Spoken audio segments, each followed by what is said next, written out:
Dear BBA students, good morning to all. I hope তোমরা সবাই ভালো আছো। BBA এর সকল ডিপার্টমেন্টের ফার্স্ট ইয়ারেই আছে principles of accounting.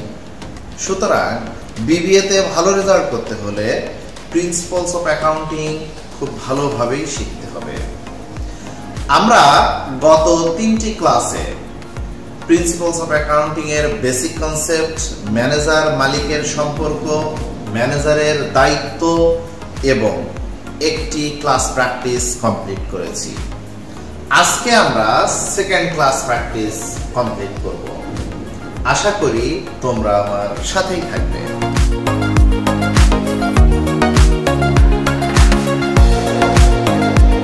Dear student, second প্র্যাকটিসটি complete করার আগে আমরা আবারও একটু জার্নালের রুলস সম্পর্কে কথা বলব। আমরা জানি যে একটি প্রতিষ্ঠানের অ্যাসেটস এবং এক্সপেন্স বৃদ্ধি পেলে ডেবিট হয়, হ্রাস পেলে ক্রেডিট হয়। অ্যাসেটস এর মধ্যে আছে এগুলা এবং এক্সপেন্সের মধ্যে আছে এগুলা। সো আমরা এই এন্টিটি গুলো দিয়ে কোনটা ডেবিট হবে কোনটা ক্রেডিট হবে এটা দেখেছি। এরপরে ইনকাম এবং লায়াবিলিটি নিয়ে, যদি প্রতিষ্ঠানে ইনকাম বাড়ে লায়াবিলিটি বাড়ে তাহলে ক্রেডিট হবে, ইনকাম বা লায়াবিলিটি কমলে ডেবিট হবে। এগুলো ইনকাম এবং এগুলো লায়াবিলিটি। এই দুটি সূত্র যদি আমরা মনে রাখতে পারি তাহলে সমস্ত জার্নাল আমরা করতে পারবো। আমরা এখন সেকেন্ড প্র্যাকটিসটি দেখব। এখানে লেখা আছে জার্নালাইজ দ্য ফলোইং ট্রানজ্যাকশনস, অর্থাৎ নিচের ট্রানজ্যাকশন গুলো জার্নালাইজ করো। মে করে দেওয়া আছে রিয়া পারফর্ম টাকা 20,000 of service on account. Perform মানে হলো কাজ করেছেন, রিয়া কাজ করেছেন 20,000 টাকার সেবামূলক সার্ভিস, দেখবেন সেবামূলক কাজ অন অ্যাকাউন্ট। অন অ্যাকাউন্ট মানে বাকিতে, অর্থাৎ রিয়া 20,000 টাকার সেবামূলক কাজ করেছে বাকিতে। মে 13 তে লেখা আছে পারচেজ সাপ্লাইজ ক্রয় করা হয়েছে ফর টাকা 5,000 ওয়ান অ্যাকাউন্ট, অর্থাৎ বাকিতে 5,000 টাকা সাপ্লাইজ ক্রয় করা হয়েছে। মে 20 তে লেখা আছে ডেপ্রিসিয়েশন চার্জ টাকা 30,000, অর্থাৎ ডেপ্রিসিয়েশন চার্জ করা হয়েছে 30,000 টাকা। ডেপ্রিসিয়েশন মানে হলো অবচয়। অবচয় নিয়ে একটু পরে ব্যাখ্যা দিচ্ছি। ডেপ্রিসিয়েশন চার্জ করা হয়েছে বা ধরা হয়েছে 30,000 টাকা। এরপরে আছে ওনার উইথড্রিউ টাকা 50,000 ফর পার্সোনাল ইউজ। ওনার উত্তোলন করেছে 50,000 টাকা ব্যক্তিগত ব্যবহারের জন্য। উইথড্রিউ মানে হলো উত্তোলন করা। উইথড্রিউ অর্থাৎ পাস্ট টেন্স, উত্তোলন করা হলো। উইথড্র মানে উত্তোলন করা। এরপরে আছে রিয়া রিসিভ ক্যাশ টাকা 60,000 for future service. Future service মানে হলো ভবিষ্যৎ সেবা।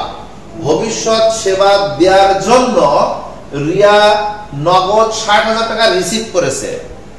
রিসিভ মানে গ্রহণ করা। নগদ 60,000 টাকা রিয়া গ্রহণ করেছে। এই ছিল ট্রানজ্যাকশন গুলো। এখন আমরা প্রত্যেকটি আলাদা করে জার্নাল করব। ফার্স্ট জার্নালে আছে রিয়া পারফর্ম 20,000 টাকা of service on account. Riya perform করেছে, কাজ করেছে 20,000 টাকার সেবামূলক কাজ ওয়ান অ্যাকাউন্ট বাকিতে।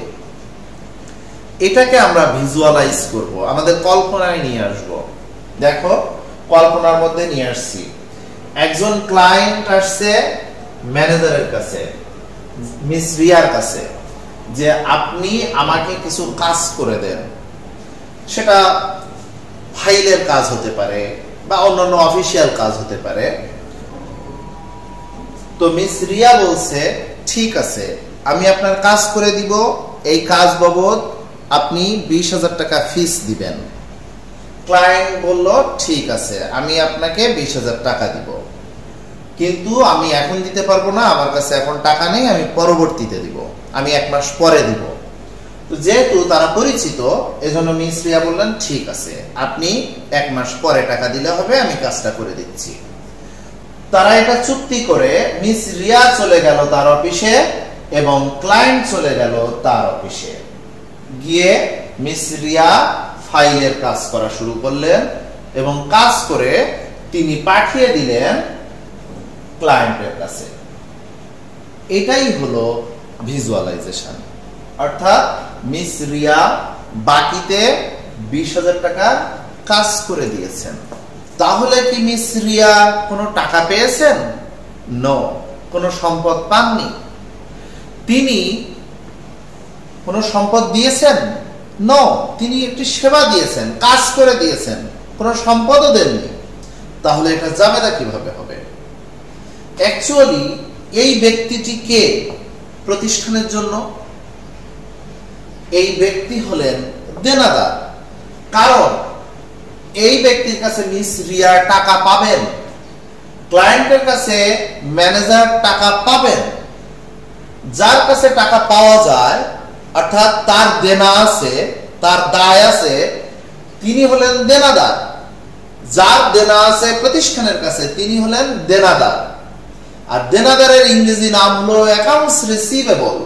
আমরা দ্বিতীয় ক্লাসে আলোচনা করেছিলাম অ্যাকাউন্ট রিসিভেবল হলো সম্পদ। শুধু অ্যাকাউন্ট রিসিভেবল না, অল রিসিভেবলস আর অ্যাসেটস। এইটার ছবি যে অল রিসিভেবলস, এটি কারেন্ট অ্যাসেটের মধ্যে আসছে। সো এই অ্যাকাউন্ট রিসিভেবলটি হলো সম্পদ।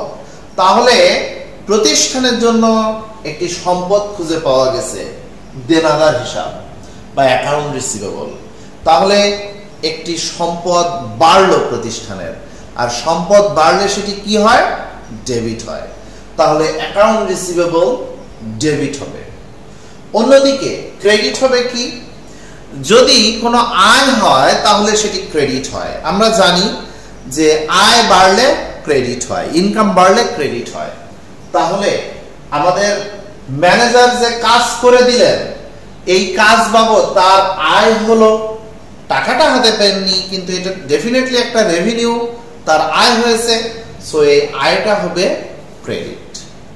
তাহলে জার্নাল করলে হবে account receivable debit, service revenue credit. এখানে তোমরা একটি জিনিস মনে রাখতে পারো, যদি কাজ করি, টাকা পাই আর না পাই, যদি কাজ করা হয় তাহলে সার্ভিস রেভিনিউ ক্রেডিট হবে সব সময়। আচ্ছা, এখন আমরা সেকেন্ড জার্নালে যাই। সেকেন্ড জার্নালে বলা হয়েছিল পারচেজ সাপ্লাইজ ফর টাকা 5,000 অন অ্যাকাউন্ট। অর্থাৎ 5,000 বাকিতে 5,000 টাকা দিয়ে সাপ্লাইজ কিনেছি, অর্থাৎ মনিহারি দ্রব্য কিনেছি। তো স্টেশনারি দোকান থেকে আমাদের ম্যানেজার মিস রিয়া কিছু সাপ্লাইজ কিনবেন, সাপ্লাইজ আসবে আমাদের প্রতিষ্ঠানে, বাট আমরা টাকা দিচ্ছি না, বাকিতে কিনেছি। যদি বাকিতে কিনি তাহলে ক্যাশ তো যাচ্ছে না, ক্যাশ ক্রেডিট হবে না, কিন্তু সাপ্লাইজ ঠিকই ডেবিট হবে, কারণ সাপ্লাইজ তো আসছে আমার প্রতিষ্ঠানে। আমি নগদে কিনি, বাকিতে কিনি, যেভাবেই আনি না কেন, প্রতিষ্ঠানের সম্পদ আসলেই সেই সম্পদ ডেবিট। সো সাপ্লাইজ ডেবিট হবে। আর বাকিতে কিনেছি, দ্যাট মিনস আমার একটা দায় বেড়েছে, আমার একটা দায়বদ্ধতা তৈরি হয়েছে ওই টাকাটা পরিশোধ করার। আমরা জানি দায় বাড়লে ক্রেডিট হয়, সুতরাং ওই দায়টা ক্রেডিট হবে। কিন্তু কি নামে হবে?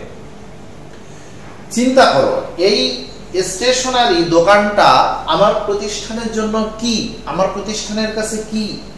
এ কি দেনাদার? নো, এর দেনা নেই, কারণ এ আরো জিনিস দিয়েছে বাকিতে, তার মানে এ আমার কাছে পাবে, এ পাওনাদার। আমার প্রতিষ্ঠানের কাছে এই দোকানটি হলো পাওনাদার। আর পাওনাদারের ইংরেজি নাম হলো অ্যাকাউন্টস পেয়েবল। তাহলে এই পাওনাদার হিসাব বা অ্যাকাউন্টস পেয়েবল, এটি ক্রেডিট হবে। আর আমরা জানি অ্যাকাউন্টস পেয়েবল একটি দায়। সো এই দায় বাড়লো, দ্যাট মিনস দায় বাড়লে ক্রেডিট হয়। সো জাবেদা হবে supplies debit, accounts payable credit. আমরা এখন দেখি থার্ড জার্নাল। থার্ড জার্নালে বলা হয়েছে ডেপ্রিসিয়েশন চার্জ টাকা 30,000, অর্থাৎ অবচয় ধার্য করা হয়েছে 30,000 টাকা। এখন আমাদের বুঝতে হবে অবচয় কি। কোন প্রতিষ্ঠানের স্থায়ী সম্পদ যদি ব্যবহার করা হয় তাহলে ওই ব্যবহার করার কারণে যদি তার মূল্য কমে যায়, যতটুকু মূল্য কমে যায় ওইটাকে বলা হয় ডেপ্রিসিয়েশন বা অপচয়। সে মিস রিয়ার প্রতিষ্ঠানে ফার্নিচার আছে, মেশিনারি আছে, কার আছে, এগুলো মিলে ধরো প্রাইস হয়েছে 10 লাখ টাকা। এখন 2 বছর পরে যদি এইগুলোর প্রাইস হিসাব করো যে 2 বছর পরে বিক্রি করতে চাইলে এর প্রাইস কি আর 10 লাখ টাকা থাকবে, নাকি বাড়বে নাকি কমবে? ডেফিনেটলি প্রাইসটা কমে যাবে। যতটুকু প্রাইস কমলো ওইটাকে বলা হচ্ছে অপচয়। এখন আমরা এইটা ভিজুয়ালাইজেশন করি। সেটা হলো তুমি একটি মোটরসাইকেল কিনেছো 3 লাখ টাকা দিয়ে। এখন তুমি 1 বছর পর ওই মোটরসাইকেলটা বিক্রি করতে চাচ্ছ, তুমি কি 3 লাখ টাকা পাবে? ডেফিনেটলি না। তুমি অবশ্যই কিছু টাকা কম পাবে। তুমি যে ব্যবহার করেছো এই কারণে তার মূল্যটা কমে গেল। ওই যে স্থায়ী সম্পদ ব্যবহার করার কারণে তার মূল্যটা কিছুটা কমে গেল, ওই যতটুকু মূল্য কমলো সেটাই হলো অপচয়। তাহলে 1 বছর পর তুমি বিক্রি করছো 2,70,000, দ্যাট মিন্স 30,000 টাকা কমেছে, তার মানে অপচয় হয়েছে কত টাকা? 30,000 টাকা। এটাই হলো অপচয়। সো এর জাবেদা সুনির্দিষ্ট। Depreciation expense debit, accumulated depreciation credit. অর্থাৎ অপচয় খরচ ডেবিট, পুঞ্জীভূত অপচয় ক্রেডিট। এটি মুখস্থ করে রাখো। অপচয়ের জাবেদা একটাই, depreciation expense debit, accumulated depreciation credit.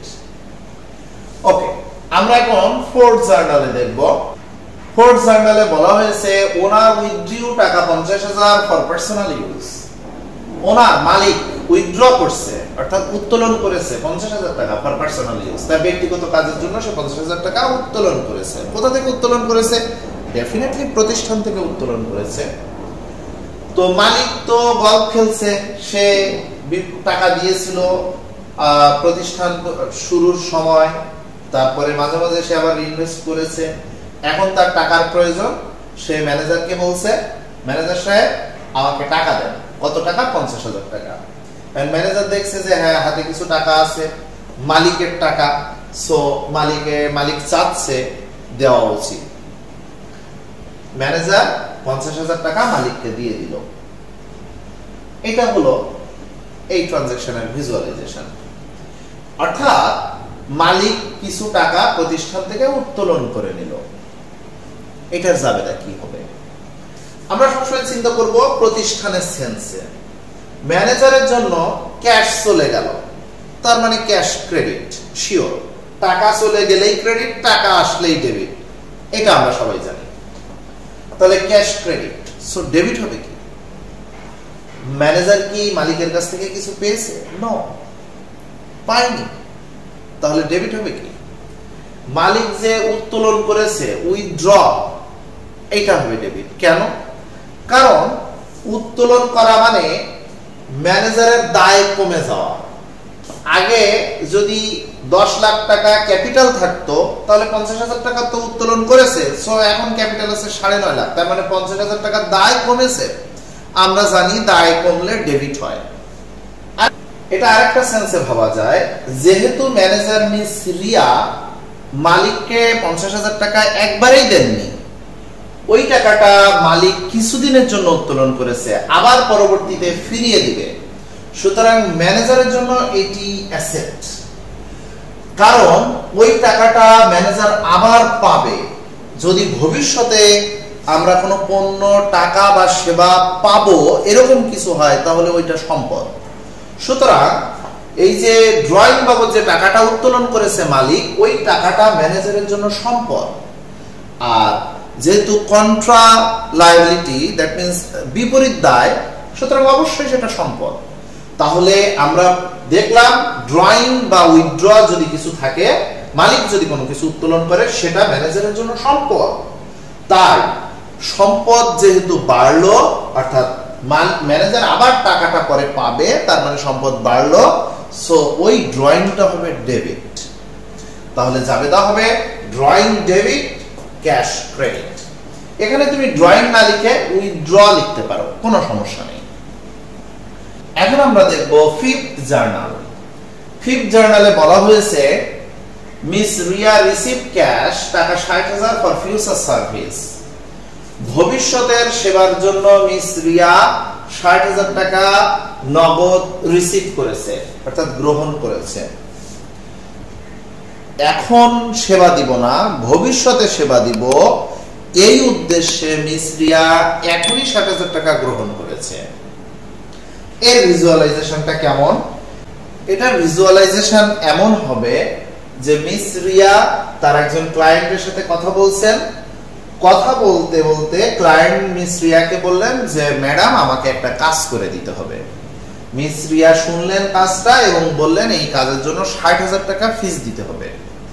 Client বললেন ঠিক আছে ৬০,০০০ টাকাই দিব, কিন্তু মিস রিয়া বললেন টাকাটা অগ্রিম দিতে হবে, না দিলে কাজ করা যাবে না, কারণ এই কাজ করতে গেলে অনেক কিছু কিনতে হবে, টাকা দরকার।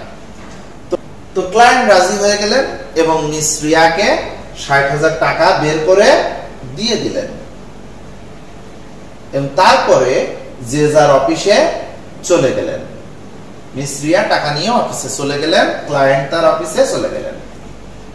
এটাই হলো ভিজুয়ালাইজেশন, যে মিস রিয়া রিসিভ করলেন ক্যাশ ৬০,০০০ টাকা ফর ফিউচার সার্ভিস, ভবিষ্যতে সেবার জন্য। দ্যাট মিন্স সেবাটা এখনো দেইনি, এই সেবাটা আগামী সপ্তাহ বা আগামী মাসে কোনো এক সময় দিবে। সো এই টাকাটা মিস রিয়ার জন্য কি? ইসলামের ভাষায় বললে এই টাকাটা মিস রিয়ার জন্য হারাম, আর অ্যাকাউন্টিং এর ভাষায় বললে এই টাকাটা মিস রিয়ার জন্য অনুপার্জিত। অনুপার্জিতর ব্যাখ্যা আমি দ্বিতীয় ক্লাসে দিয়েছিলাম।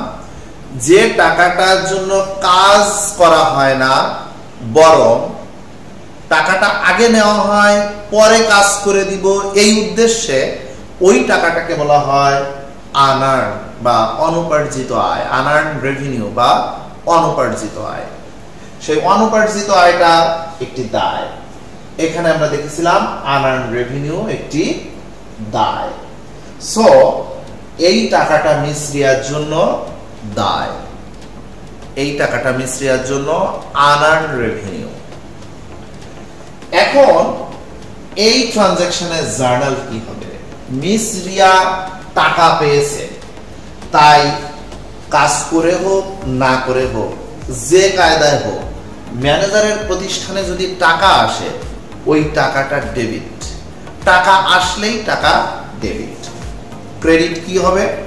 যেহেতু কাজ করেননি তাহলে আনআর্ন সার্ভিস রেভিনিউ ক্রেডিট, যদি কাজ করতেন তাহলে service revenue credit.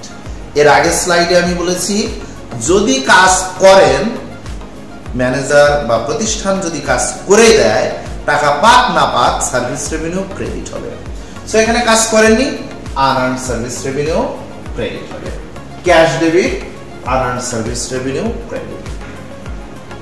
I think তোমরা ভালোভাবে বুঝেছো।